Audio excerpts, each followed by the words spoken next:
2, 1.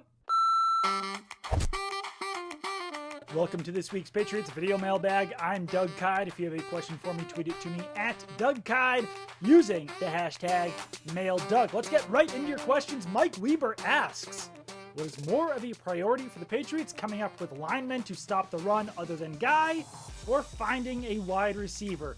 I'm going to go with wide receiver on this one. Patriots definitely have needs on their defensive line. Lawrence Guy and Adam Butler both are free agents. The Patriots definitely need a big nose tackle in the middle of their defense. But I'm not sure how much the Patriots' run defense issues were the defensive line, or if it was also the linebackers, because the Patriots had to use a lot of defensive backs at linebacker after they lost a bunch of bodies in free agency, lost Dante Hightower to opt out. So I think that if you fix both of those issues, the run defense becomes less of a problem. But I would go with wide receiver. I do think that that's probably the Patriots' second biggest current need behind quarterback.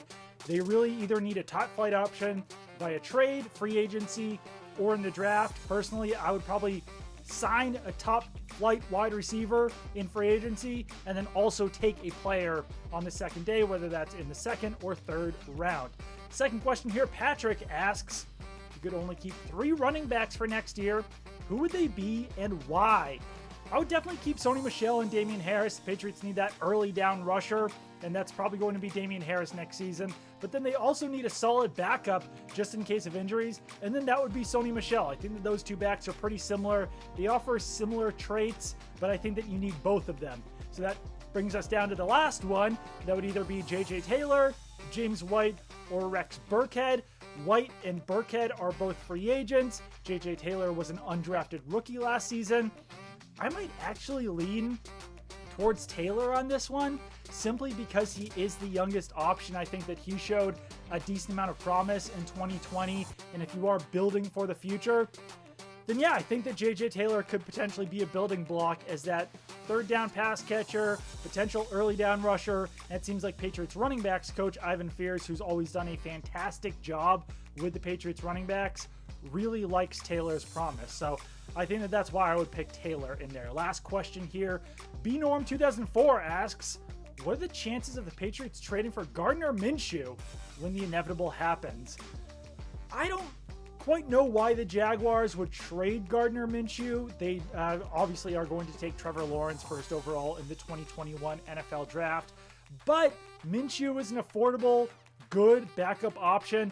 Not quite sure why Jacksonville seemed to sour on him a little bit in 2020. I know he dealt with some injuries in there, but they were kind of shuffling around their starting quarterbacks even when Minshew was healthy. I suspect that might have been because they didn't want to win games, and Gardner Minshew gave them the best chance to win. But Minshew has produced really well in the NFL.